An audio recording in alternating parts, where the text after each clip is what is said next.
Baiklah, Assalamualaikum warahmatullahi wabarakatuh. Perkenalkan, nama saya Nafas Medio dengan BP 2110933006. Saya akan menjelaskan tentang teknik strategi. Teknik strategi merupakan satu metode perancangan dalam agregat. Teknik strategi merupakan metode perancangan agregat yang termasuk dalam metode heuristik. Baiklah, untuk melakukan teknik strategi, kita akan melakukannya pada 12 periode atau 12 bulan.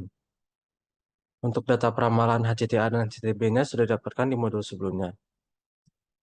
Selanjutnya kita cari total dari peramalan HCTA dan HCTB dengan menjumlahkan semua periodenya. Selanjutnya untuk mencari presentase dari HCTA dan HCTB dilakukan dengan menggunakan rumus round, itu total dari HCTA dibagi dengan jumlah dari total HCTA dan HCTB. Maka didapatkan hasilnya 49,80. Begitu juga untuk eh, presentasi HCTB. Untuk selanjutnya mencari demand antara HCTA dan HCTB, untuk rumusnya sendiri yaitu round dari HCTA periode pertama dikalikan dengan total waktu pada HCTA. Maka didapatkan hasilnya seperti ini. Untuk nilai total waktu ini sudah didapatkan di modul sebelumnya dan diubah ke dalam satuan jam. Begitu juga untuk mencari demand pada HCTB.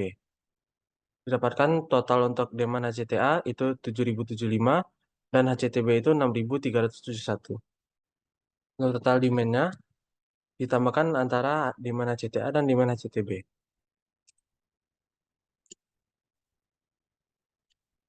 Maka didapatkan untuk total demand-nya itu 13.446.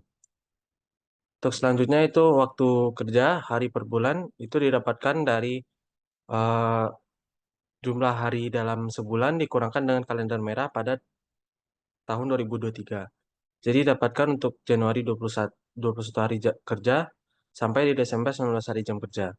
Untuk waktu kerja itu dia berada di 8 jam per hari. Untuk selanjutnya mencari waktu kerja dalam jam per bulan, yaitu dilakukan dengan mengalihkan waktu kerja per hari per bulan dikalikan dengan waktu kerja dalam jam per hari.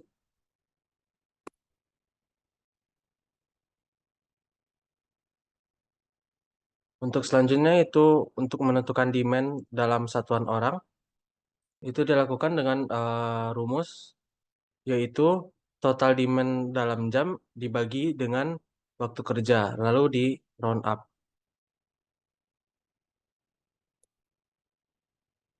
Untuk kebutuhan tenaga kerja sendiri, diasumsikan memiliki 6 tenaga kerja, yaitu tiga tenaga kerja untuk fabrikasi dan 3 lagi untuk assembly. Untuk selanjutnya itu mencari produksi reguler dalam jam, didapatkan dengan mengalihkan waktu kerja dalam jam per bulan dikalikan dengan kebutuhan tenaga kerja dalam satuan orang.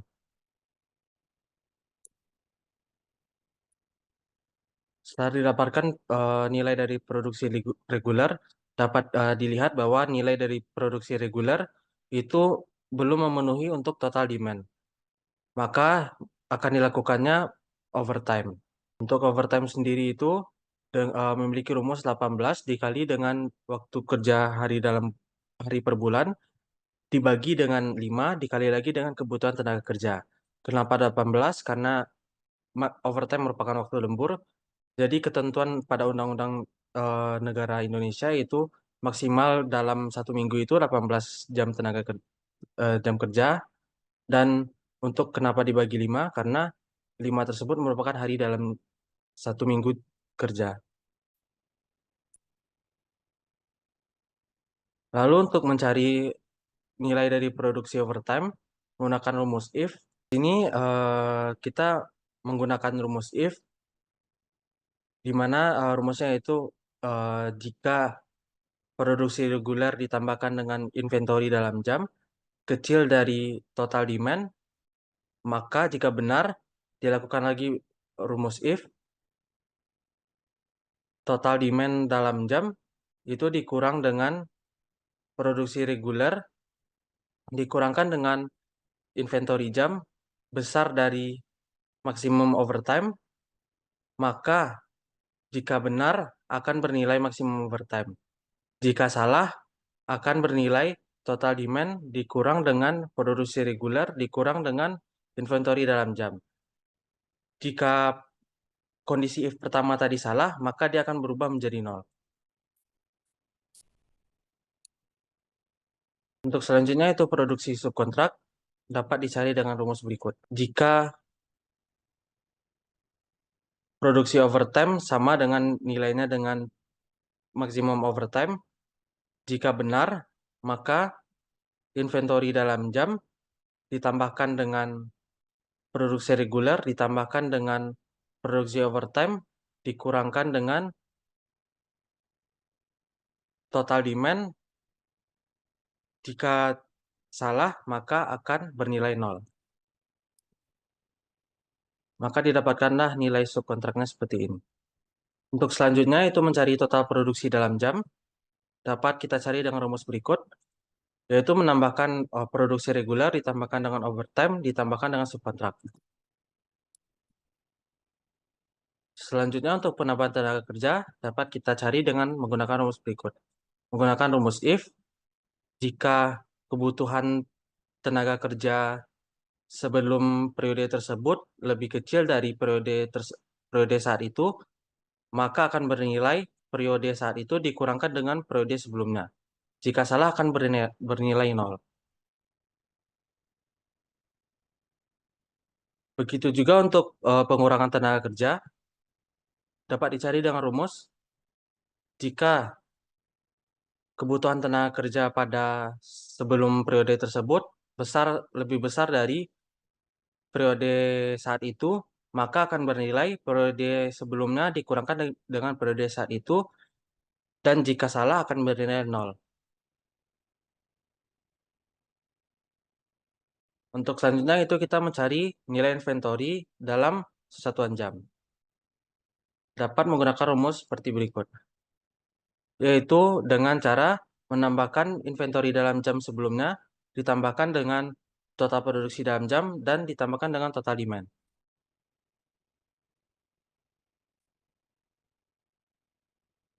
Setelah didapatkan inventory dalam jam, maka akan dicari inventory dalam pecahan HCTA dan HCTB yang akan dikonversikan ke dalam satuan unit.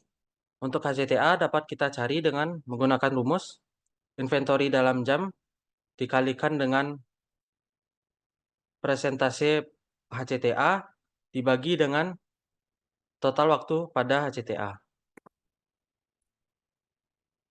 Sehingga didapatkan nilainya seperti berikut.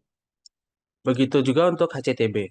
Selanjutnya kita akan mencari cost of regular time, overtime, subcontract, hiring, firing, serta carrying cost HCTA dan HCTB. Untuk mencari nilai tersebut dapat kita menggunakan rumus, yaitu produksi reguler dikalikan dengan cost of regular time. Karena kita mencari cost of regular time, maka kita menggunakan nilai dari produksi reguler dan juga nilai dari cost of regular. Nilai-nilai ini didapatkan dari perhitungan di modul sebelumnya. Begitu juga untuk rumus selanjutnya. Setelah didapatkan nilai dari cost of regular time, overtime, subcontract, hiring, firing, carrying cost HCTA dan HCTB, maka akan dicari total cost per periodenya. Ini merupakan output akhir dari perencanaan agregat menggunakan strategi agregat mix strategi. Maka dapat dilakukan dengan menjumlahkan semuanya, nilai dari yang telah dicari. Maka didapatkan nilai akhir sebesar 283.553.000. Tujuan untuk melakukan perencanaan agregat dengan strategi agregat ini dengan tujuan mencari total cost yang paling rendah di antara ketiga metode tersebut. Sekian dari saya. Terima kasih. Assalamualaikum warahmatullahi wabarakatuh.